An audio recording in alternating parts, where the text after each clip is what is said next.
ഇന്ന് വൈകുന്നേരം 3 മണിയോട് കൂടിയാണ് ഞാനിപ്പോൾ നിൽക്കുന്ന ഈ ജോൺസൺ ഹോം നേഴ്സായി ജോലി ചെയ്യുന്ന കുറിച്ചിയിലെ വീട്ടിൽ ജോൺസൺ എത്തിയത്.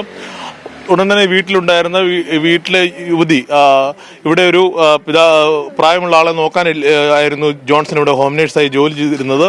ആ വീട്ടിലെ അദ്ദേഹത്തിന്റെ മകൾ പഞ്ചായത്ത് വൈസ് പ്രസിഡന്റ് വിവരം അറിയിക്കുകയും അങ്ങനെ ചിങ്ങവനം പോലീസിൽ വിവരം അറിയിക്കുകയും ചിങ്ങവനം പോലീസ് എത്തി ഇയാളെ കസ്റ്റഡിയിൽ എടുക്കുകയുമായിരുന്നു. ഇയാൾ അപ്പോഴാണ് താൻ വിഷം കഴിച്ചതായെന്നുള്ള സംശയം പറഞ്ഞത്. പിന്നീട് ജില്ലാ ആശുപത്രിയിൽ എത്തിക്കുകയും അവിടെ നിന്ന് ഇപ്പോൾ കോട്ടയം മെഡിക്കൽ കോളേജിലേക്ക് എത്തിക്കുകയും ചെയ്തിരിക്കുകയാണ്. ഇയാൾ ഇത്തരത്തിൽ വിഷം കഴിച്ചു എന്ന് പറയുന്നത് രക്ഷപ്പെടാനുള്ള ഒരു തന്ത്രമെന്ന് മാത്രമാണ് പോലീസ് പറയുന്നത്. എന്തായാലും നമുക്കിപ്പോൾ ഈ കേസിൽ ഏറ്റവും നിർണായകമായ ഇടപെടൽ നടത്തിയ രേഷ്മ ഇപ്പോൾ നമ്മളോട് ഒപ്പമുണ്ട്. രേഷ്മയാണ് ആദ്യം ഈ വിവരം വൈസ് പ്രസിഡന്റിനെ അറിയിക്കുകയും പോലീസിൽ അറിയിക്കാനുള്ള നടപടികളിലേക്ക് കടന്നത്.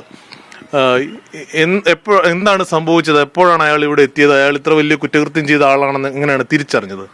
ഇന്ന് 3 മണിയായപ്പോഴത്തേക്കുമാണ് ഇവിടെ വന്നത്. ഇങ്ങനെ രാവിലെ തൊട്ട് ഫേസ്ബുക്കിലൊക്കെ വാർത്ത ഉണ്ടായിരുന്നു. അപ്പം ഞങ്ങൾക്കൊരു സംശയം ഉണ്ടായിരുന്നത് വീട്ടിൽ ഇവിടെ നിന്ന ആളെ പോലെ തോന്നി. പിന്നെ 7-ാം തീയതി പോയതാ, ജനുവരി 7-ാം തീയതി പോയിട്ട് പിന്നെ ഇന്നാ വരുന്നത്. അപ്പം പിന്നെ സംശയം തോന്നി ഞങ്ങൾ അടുത്ത മെമ്പറിനോട് പറഞ്ഞ് മെമ്പർ പിന്നെ പോലീസിനെ വിളിക്കുകയായിരുന്നു. ഇയാൾ ഇവിടെ നിന്നപ്പോൾ ഇത്രയും വലിയ കുറ്റകൃത്യം ചെയ്ത ആളാണെന്ന് നിങ്ങൾക്ക് ചെയ്യുന്ന സ്വഭാവമുള്ള രീതികളുള്ള ആളാണെന്ന് എപ്പോഴെങ്കിലും തോന്നിയിട്ടുണ്ടോ? ആളെങ്ങനെയായിരുന്നു? അങ്ങനെയുള്ള പ്രകൃതക്കാരനായിരുന്നു? പുള്ളി ഭയങ്കര ക്വയറ്റായിരുന്നു. അങ്ങനെ അധികം സംസാരമൊന്നുമില്ല. അകത്ത് തന്നെ ഇരിക്കുന്ന ഒരു പ്രകൃതമായിരുന്നു. അധികം ആരോടും മിണ്ടി ഞാൻ കണ്ടിട്ടില്ല. ഞാൻ വന്നാലും എന്നോടും അങ്ങനെ അധികം മിണ്ടാറില്ല. ഫാദറിനെ നോക്കാനായിട്ടാണ് ഇവിടെ എത്തിയത് അല്ലേ? എത്ര നാൾ മുമ്പാണ് ഇവിടെ ജോലിക്ക് എത്തിയത്? അച്ഛൻ വീണത് ഡിസംബർ 3-ാം തീയതി, പുള്ളി വന്നത് ഡിസംബർ 8-ാം തീയതി, പിന്നെ ജനുവരി 7-ാം തീയതി പോയി. ഏജൻസി മുഖേനയാണോ? ഏജൻസി മുഖേന വന്നെ, ഭാരത് ഏജൻസി മുഖേന വന്നെ. അപ്പോൾ ഈ കാര്യങ്ങൾ ആരോടെങ്കിലും ഷെയർ ചെയ്തിരുന്നു? ഇത് ഇയാളുടെ പടങ്ങൾ ഇങ്ങനെ വന്നപ്പോൾ ഇയാളാണെന്ന് സംശയം തോന്നി ആരോടെങ്കിലും ഷെയർ ചെയ്തിരുന്നു? ഇല്ല, എന്നെ അടുത്ത വീട്ടിലെ ചേച്ചി വിളിച്ചായിരുന്നു, ഇന്നെ പോലെ ഒരാളാണോ ചോദിച്ചത്. അപ്പൊ ആ ചേച്ചിയോട് മാത്രമേ ഞാൻ പറഞ്ഞിട്ടുള്ളൂ, അല്ല വേറെ ആരോടും പറഞ്ഞില്ല. പിന്നെ ഇപ്പോൾ ഈ സംശയം തോന്നി ഉടനെ പഞ്ചായത്ത് വൈസ് പ്രസിഡന്റിനെ അറിയിക്കുകയായിരുന്നു അല്ലേ? പുള്ളി ആണെന്ന് തോന്നി. പേരൊക്കെ സെയിം ആയിരുന്നു, വാർത്തയ്ക്കകത്ത് വന്ന പേരും ഇവിടെ ഞങ്ങളോട് പറഞ്ഞ പേരും ഒക്കെ സെയിം ആയതുകൊണ്ട് അപ്പം കൺഫേം ചെയ്തിട്ട് മെമ്പറോട് പറയായിരുന്നു. ഇയാൾ എപ്പോഴും കൂടുതൽ സമയം ഫോൺ ഉപയോഗിക്കുന്ന ആളായിരുന്നു കുറച്ചു മുമ്പേ നമ്മൾ മെമ്പറുമായിട്ട് സംസാരിക്കുമ്പോൾ. അങ്ങനെ ശ്രദ്ധിച്ചിട്ടുണ്ടോ? പുള്ളി ഫുൾ ടൈം ഫോണാണ്, എപ്പോഴും ഫോണിലാണ്. നമ്മളോർത്ത് വീട്ടിൽ ഭാര്യ 3 പിള്ളേരും ഒക്കെ ഉണ്ടെന്ന് നമ്മളോട് പറഞ്ഞത്. അപ്പോൾ ഇവിടെ വന്ന് ഫോൺ വിളിക്കുമ്പോൾ വെളിയിൽ മീൻസ് അങ്ങനെ ഓർക്കത്തുള്ളൂ, വൈഫിനെ വിളിക്കുന്നതാണ് ഓർത്ത്. പെട്ടെന്ന് വന്ന് ഇറങ്ങിയപ്പോൾ എങ്ങനെയാ, ഓട്ടോറിക്ഷയിലാണോ ബസ്സിനാണോ എങ്ങനെയാണ് വന്നിറങ്ങിയപ്പോൾ ഒരു ആശങ്ക തോന്നിയോ ഇയാളാണെന്ന് തിരിച്ചറിഞ്ഞതിന് ശേഷം വൈകുന്നേരം ഇപ്പോൾ വീട്ടിലെത്തിയപ്പോൾ? ഇല്ല, എനിക്ക് അങ്ങനെ തോന്നിയില്ല, ആശങ്ക ഒന്നുമില്ല, പക്ഷെ ഭയം തോന്നി.